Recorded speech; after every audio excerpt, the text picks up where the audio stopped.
आज की जो हमने ये पत्रकार वार्ता रखी है वो इस बात को लेकर के रखी है कि भारतीय जनता पार्टी और लेफ्टिनेंट गवर्नर मनोज सिन्हा साहब हर रोज झूठ के ऊपर झूठ बोल करके जम्मू कश्मीर की आवाम को और देश की आवाम को मिसलीड कर रहे हैं। आज लेफ्टिनेंट गवर्नर मनोज सिन्हा साहब ने कहा कि जम्मू कश्मीर की सरकार प्रशासन जम्मू कश्मीर में असेंबली के चुनाव करवाने के लिए तैयार है, लेकिन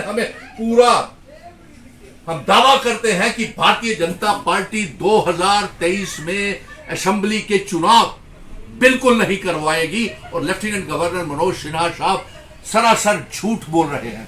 हमारी ये कहना है कि supreme court lieutenant governor Manoj Sinha साहब को और चुनाव आयोग और इसके साथ साथ भारतीय जनता पार्टी को यह दिशा निर्देश जारी करे कि जम्मू कश्मीर में तब तक कोई चुनाव नहीं करवाया जाए जब तक कि सुप्रीम कोर्ट में 370, 35A, रियासत का दर्जा, J&K स्टेटहुड और इंस्ट्रूमेंट ऑफ असेशन की शर्तें जब तक लागू नहीं हो जाती तब तक जम्मू कश्मीर में चुनाव नहीं करवाए जाएं।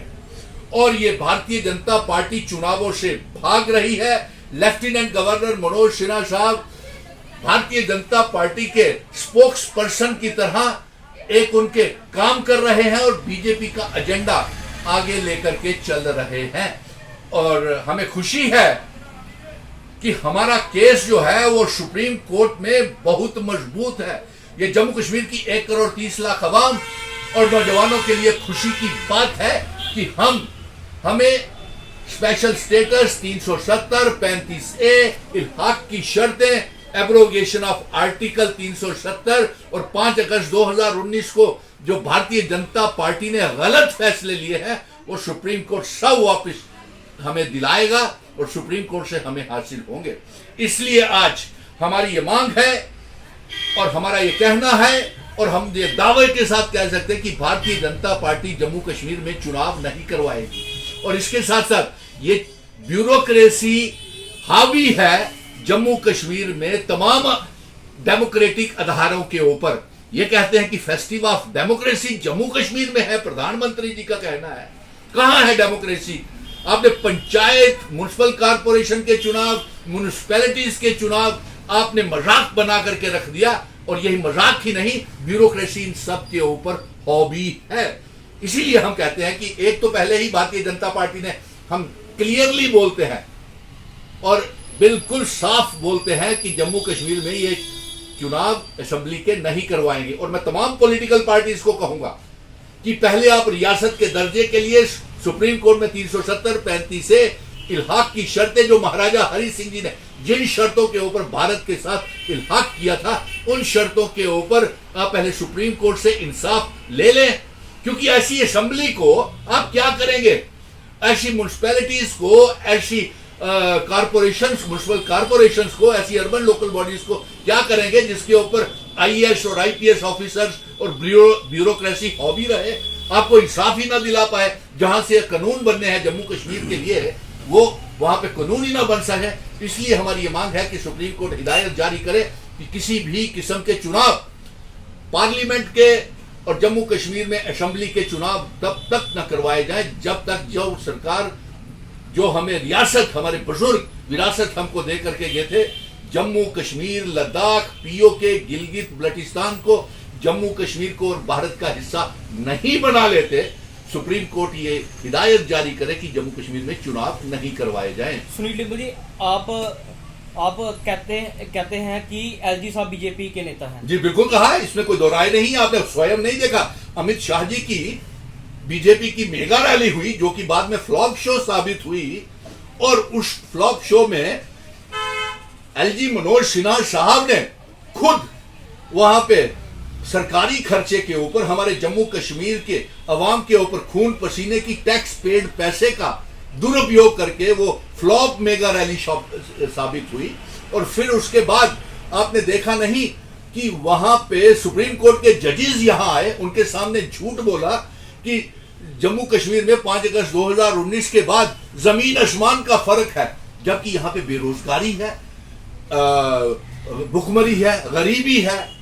और हमारे ऊपर प्रॉपर्टी टैक्स और प्रीपेड मीटर रिचार्जेस हमारे यहाँ पे जम्मू कश्मीर को नीलाम कर दिया। हमारे टैक्स पेड पैसे के ऊपर ये बड़े बड़े इश्तिहार और विज्ञापन प्रधानमंत्री जी के, अमित शाह जी के देते हैं, तो ये लगता नहीं कि आपको ये इसी भारतीय जनता पार्टी का काम कर रहे हैं ये नेता का।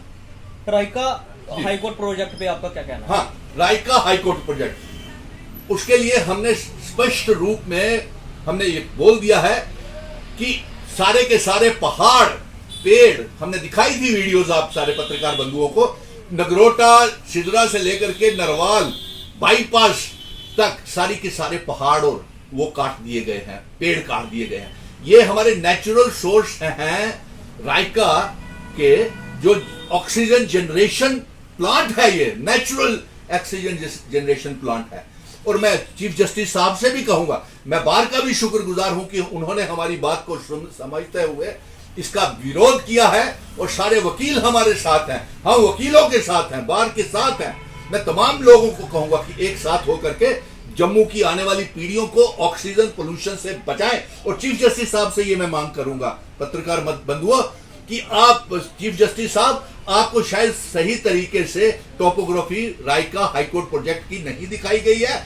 आप एक ड्रोन फोटो शूट करवाएं, वीडियो शूट करवाएं, और चीफ जस्टिस साहब आप अपने सुप्रीम कोर्ट में मनाएं और देखें कि जम्मू का नेचुरल रिसोर्सेज को किस तरीके से तबाह किया जा रहा है। 370 केस पर आपका क्या कहना है? जी बिल्कुल, 370 मैं इसके ऊपर आप पत्रकार बंधुओं को सभी को मुबारक देता हूं कि आपने 5 अगस्त 2019 के बाद सुनील डिम्पल का धरने प्रदर्शन, जेलों में गया, भूख हड़तालें रखी, आपने सहयोग किया, इसमें आपकी भी जीत होने वाली है। 1,30,00,000 अवाम के भी मैं शुक्रगुजार हूं, और उनको भी मुबारक आपके माध्यम से भेज रहा हूं कि ये 370 35 से स्पेशल स्टेटस, और यहीं तक नहीं, महाराजा हरि सिंह जी की जिन शर्तों के ऊपर हमारा विलय भारत के साथ असेशन हुआ था, वो रियासत भी हमें। और आपको एक मुबारक की बात सुनाओ, मैंने जम्मू कश्मीर लद्दाख यहां तक के पीओके गिलगित बल्टिस्तान के लोगों को भी भारत का हिस्सा 370 35 से इल्हाक की शर्तों के ऊपर राजी कर लिया है। लेकिन अफसोस की बात यह है कि हमारे कश्मीरी नेता, अभी तक बहुत से ऐसे कश्मीरी नेता हैं जिन्होंने पिटीशन तक फाइल नहीं की हुई है, जिसमें पद्म विभूषण जीते हुए मोदी जी ने उनको दिया हुआ है, और वो कुछ बोल नहीं रहे। कोई कहते थे कि बेहतर से बेहतर वकील करेंगे, महंगे से महंगा वकील करेंगे, उनकी कोई पिटीशन नहीं है। पिटीशनें तो हमारी ही हैं, ऑल पार्टीज वालों की, या नेशनल कॉन्फ्रेंस, अवामी नेशनल कॉन्फ्रेंस, पीडीपी की, हमारी ऑल पार्टीज का जो गठबंधन बना हुआ है, उनकी